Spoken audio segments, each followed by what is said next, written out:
in a movement like this, in a New Thought religion like this, don't often like to think about the fact that we might have challenges in our lives. In fact, we kind of want to shove that aside and say, oh no, it's all good, it's all God, we don't have to worry about that. But the truth is that we need to look at these things and shine the light on them to see what's available for us in each of these challenges and how we can use our spiritual practices to overcome them. Today's talk title is Finding the Light. And I loved Clay T's reference to that wonderful song, This Little Light of Mine. That's one of those songs that often gets stuck in my head and won't ever go away. But fortunately, that one didn't get stuck this week. But as I was prepping for my talk this week, I had another song get really stuck in my mind that wouldn't go away. You might remember the movie E.T., everybody's favorite little extraterrestrial critter that came to the earth. There's a song from there called Let In Your Heart Light by Neil Diamond, and that one is the one that's been stuck in my head all week long. And all I could do every time it came to my mind was to see that image of E.T., the extraterrestrial, and the big glow of red that was coming from his heart. Now, the interesting thing about that is it only came from his heart when he was feeling good. If he was stressed or scared or towards the end of the movie he gets sick, there was no glow. There was nothing coming from his heart space there. It was not the beautiful warm red color that it was when he was feeling connected, when he was in joy, when he was with his family, when he was with the earthlings who had rescued him. So that idea has been with me all week long, this idea that the light that we have actually comes from our heart, from the center of our being, from that space within our body and within consciousness where love resides. And so as I was getting ready, I was looking for quotes and so forth that I have, and I came to find out that Ernest Holmes not only has one book that's called Light, he has a second book called Cosmic Light. He wrote quite a bit about light because he equated light to spirit, to God, as a synonym for that eternal presence, that infinite indwelling creative force of everything. So one of the quotes that he uses here comes from his book, Richer Living here. He says, the word light, as it's used in the Bible, is a symbol of spiritual illumination. It is the inner capacity of each of us to perceive a divine idea and assimilate it into our consciousness. Any idea assimilated into consciousness must then be expressed in our experience. So let's break that down a little bit. The inner capacity of each of us to perceive a divine idea. So it's not just about having a light shine on us and making things brighter for us. It's about taking it in and seeing what it means for us, each one of us, in our own experience and how that shows up for us. It has to be assimilated into our consciousness. We can't just let it be out there lighting the things around us. We have to actually bring it in and let it shine its light on the dark places inside of us. Those challenges that we experience. As I said last week, I used the word turmoil, turbulence, one of those two. I think turbulence. That idea that there are things that are disturbed in our environment and disturbed within us, and that we need to shine that light in there to illuminate all of the hidden beliefs that we have about it, all of the areas that we are operating based on old patterns of thought, old habits that we had, old ideas that we internalized as we were growing up. So this idea of this spiritual illumination is something that is coming from within us outward. We often think it's about gaining more, getting more, and having more come into us. But it really is like with little E.T., it had to come from the inside out.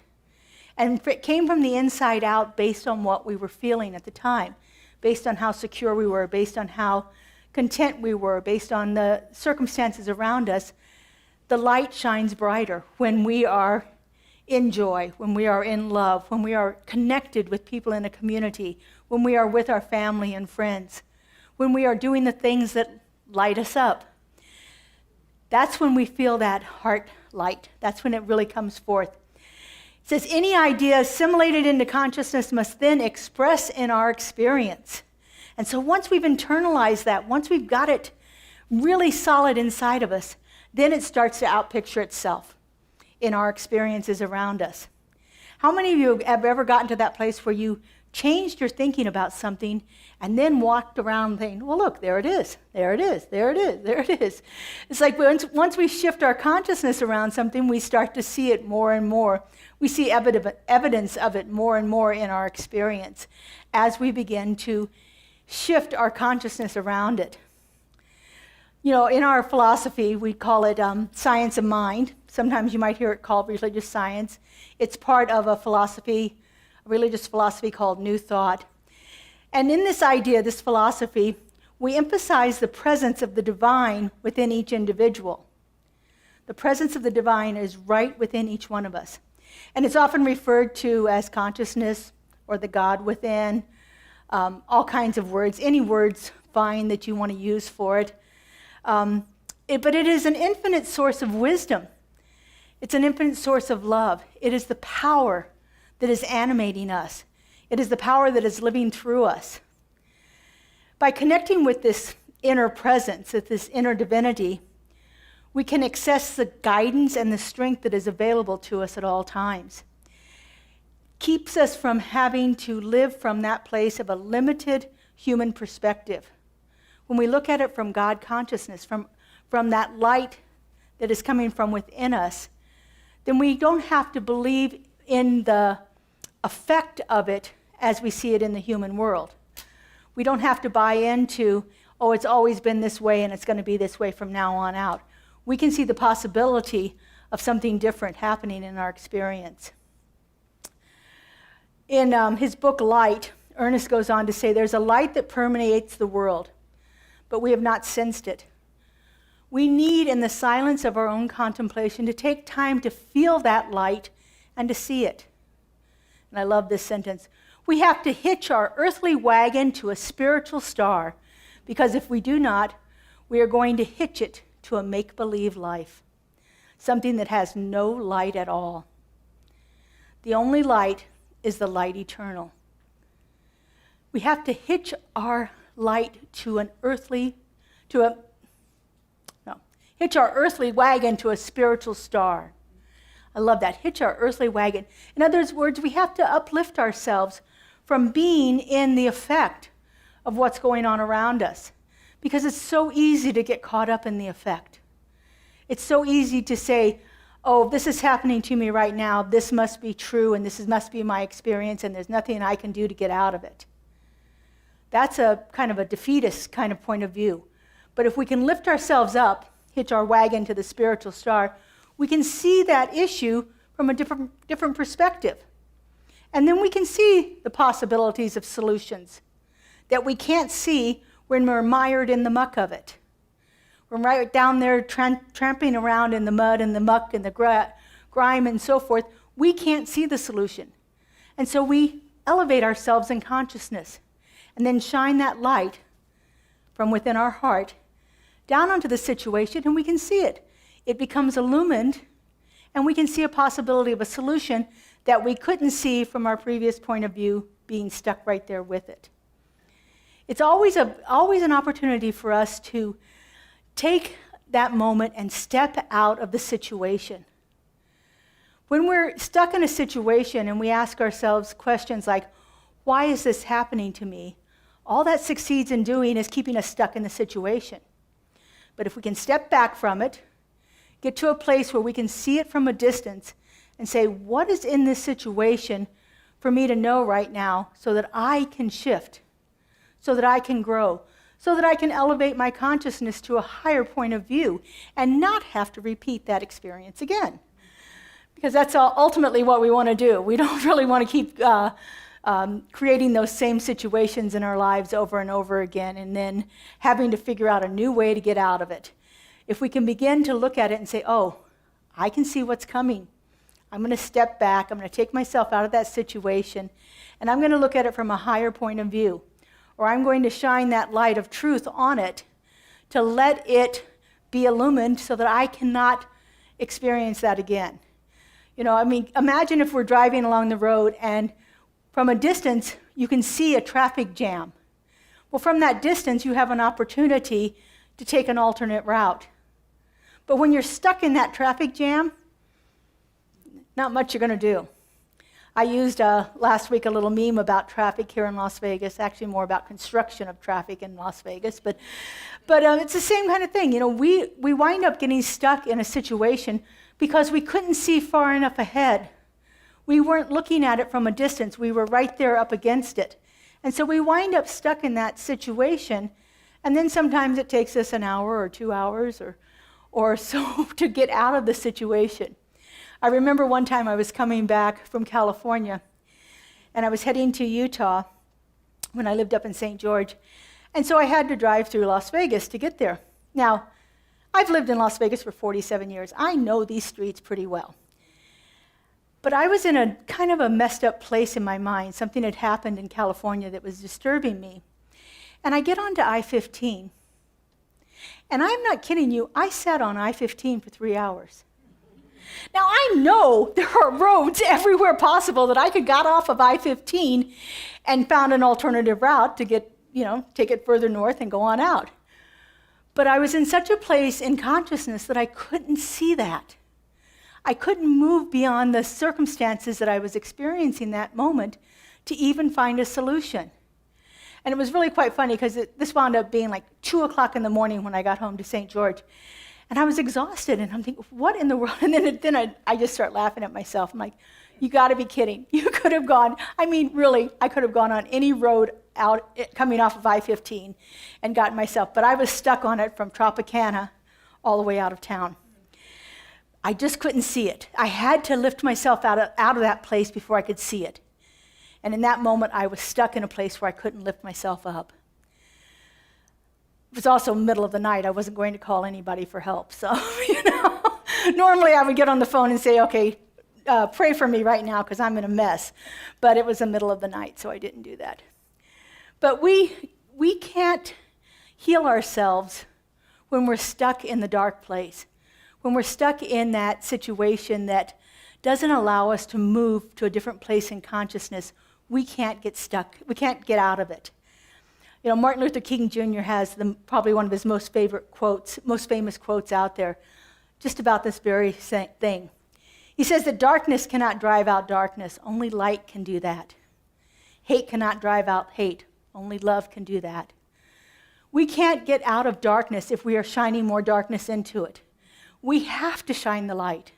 We have to get to a place in consciousness where the light is coming from within us, and then we can look down there, because if we are not letting it come from within us, we're looking for something outside of ourselves to heal us. And we're never going to get anywhere when we're looking for that. We need to look within ourselves and let that light come forth, because everything is an inside job. Every single thing. As I said earlier, we believe that spirit is an indwelling presence in each and every one of us individually. It shows up as us. It shows up through us. It is us. And the only way that it can come forth is to come through us. Now, sometimes we are lucky and we happen to come across someone who is also that place in consciousness where they have gotten themselves so centered that then we can benefit a little bit by their experience. When we get to that place where we're like, I don't know what it is about that person, but I want what they're having. Because they're in a place in consciousness where they have seen it and allowed that light to come through them. And then it can illuminate others around us. But those experiences are few and far between.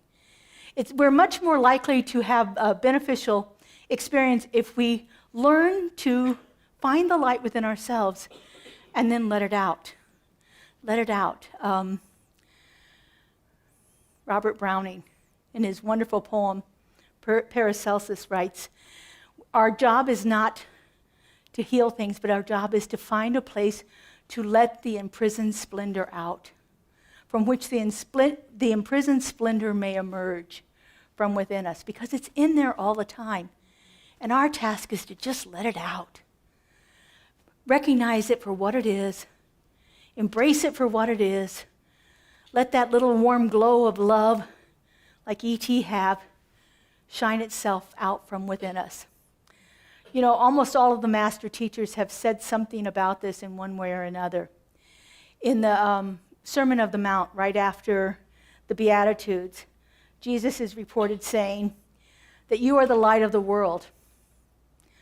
No one, after lighting a lamp, puts it under a bushel basket, but on a light lampstand, and gives it light to the whole house. In the same way, let your light shine before others, so they may see your good works and glorify God. We have a light within us. Our task is to let it out. If we do as Jesus admonishes here, and put a basket over it, that light is not even good for us, let alone anybody else.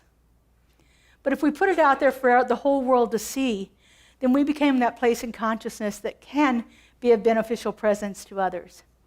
When we walk into situations that we might call tumultuous or difficult or challenging, and we walk into that place and shine that light of consciousness around it, then others are illumined by it.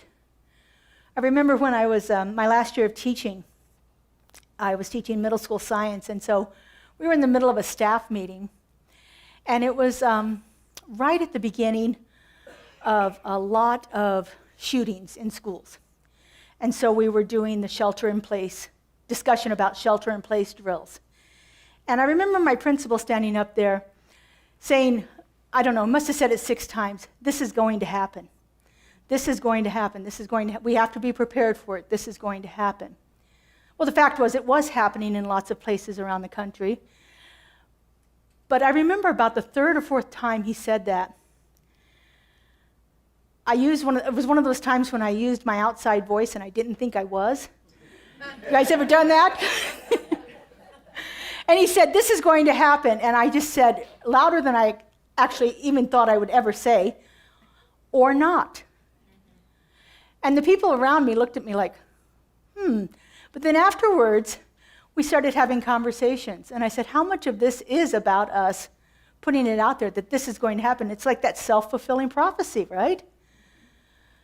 I used to be, I'm going to say used to be. I used to be pretty klutzy, and I would fall a lot. And I remember one day, I just started here at the center, so I was just starting to get into this idea of my thoughts create my reality kind of thing. And I remember walking somewhere, and the ground was uneven, and I thought, oh boy, I've got to be careful, I'm going to fall. Yeah, you know, self-fulfilling prophecy, I fell. But it hit me as I was falling, besides the ground hitting me, it hit me, look at what your thoughts just did. Look at what your thoughts just created. And so there was a place inside of me then had been illumined, like, oh, look at that. How many other things in my life have I done that with? It gave me an opportunity to look at things from a different point of view. I don't generally say I'm going to fall anymore. I can't even remember the last time other than that I have said it. I still am conscious and careful when I'm walking on uneven ground, but I was so klutzy as a kid, my parents put me in ballet. It was not a good thing. You know, you can fall a lot of different ways in ballet. So Ernest, in The Science of Mind, says this. He says, there's a light and a life at the center of all things, and a consciousness that responds. The imprisoned splendor to the eyes that perceive it bursts like the glory of a new dawn. Doesn't he have a way with words? The imprisoned splendor to the eyes that perceives it bursts like a glory of a new dawn. This incarnated consciousness and intelligence in all things can communicate itself to us and speak a divine language to the one who listens. When we take that opportunity to go within and tap in to that place in consciousness where spirit dwells. Now, truth is, spirit dwells all through every cell of our body, but I like to think of it right here. This is my heart center. I call it my heart center. And this is where I think of it. I get a warm feeling right here. I can put my hand right here. It's a great place for me. So I think of spirit as being indwelling in me right here. And so this incarnated consciousness and intelligence communicates to me. Some people call that their intuition, their inner voice, their inner wisdom, their guide. It doesn't matter, again, what you call it. All of the mystics have seen this light, and they were forever altered when they discovered it within themselves. That's what makes a mystic. Someone who has been illumined by the inner consciousness. Almost all mystics have what they call the dark night of the soul, which is that moment that Martin Luther King referred to as darkness cannot drive out darkness. We have to shine the light on it. And that's what the mystics have learned to do. They have all been perfectly normal human beings, all of them. Even the big ones, Buddha, Muhammad, Jesus, were perfectly ordinary human beings who took the time to allow themselves to be lit up from within. You know, there's an atmosphere that we sense around people like this who have evolved spiritually. As I referred to before, I want what they're having. We like to be around people who are illumined. We like to be around people who, when we hear them speaking, something inside of us knows truth in a way that we can never unknow it, in a way that resonates with the very cells in our body. Again, this transcends every religion, and it is without dogma. All of the other dogma, the rules, and all of the ways of being, those have been added on. Those have been added on to make people happy. But we all have an opportunity to become that mystic, that place where spirit shows forth so beautifully and easily. In the book Cosmic Light, Ernest puts it this way: do not be afraid to seek this consciousness, to experiment with it. Do not feel you are silly if you believe in it. It is not hallucinatory. It is real. It is light. And I have seen it many times. There is that light within us that will help us face all of our challenges as we journey through this inner transformation and spiritual awakening. When we harness the power of our thoughts, when we begin to hear our thoughts, realize what's happening, as I did when I said I was klutzy and I would trip, I begin to hear those thoughts, and then I look at them in a way that's different than I've looked at them before. And I can take action that is different. I have then shined the light of truth onto that experience, and I can choose something different. Now, I can choose to walk around that uneven ground, or I can choose to walk through it very deliberately and carefully. Either way, making myself safe as I'm going. You know, we have our amazing affirmative prayer that allows us to shift these ideas. By reframing them in our mind as we are praying, then we begin to understand them at a different level.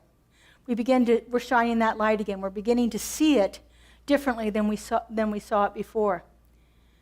And then we can navigate all of our challenges in life with purpose and with an expectation of possibilities that were different than what we thought we could have before.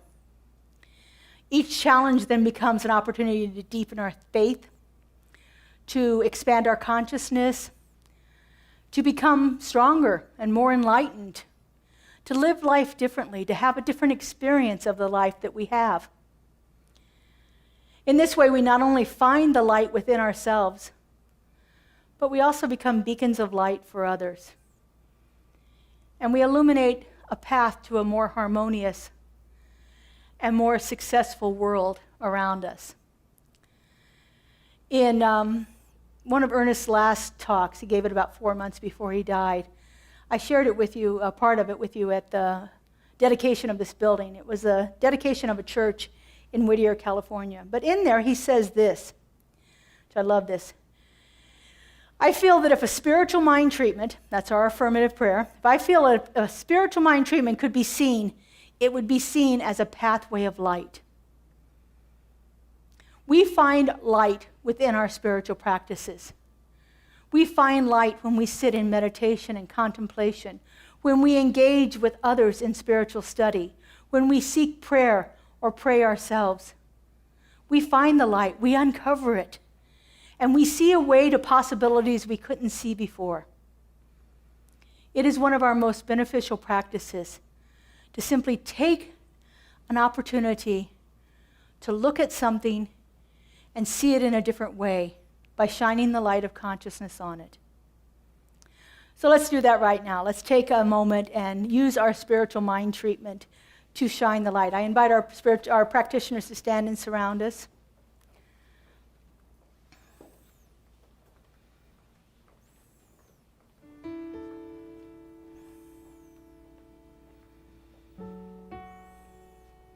And if you're comfortable, I just invite you to take in a deep breath and close your eyes.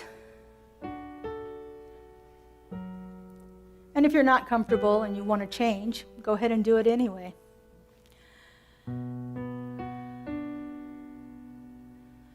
And so right here and right now, I know that there is a light shining within each one of us. It is that light of consciousness, that light of truth, that light of power and purpose. I know that there is only this one light, and I see it showing up beautifully and perfectly in thousands of different variations through each and every one of us. I know the presence of that one is in each and every individual. It is our heart center, our heart light.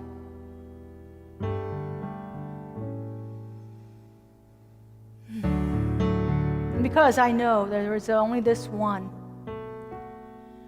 and I know that this one is operating in and through and as all of us,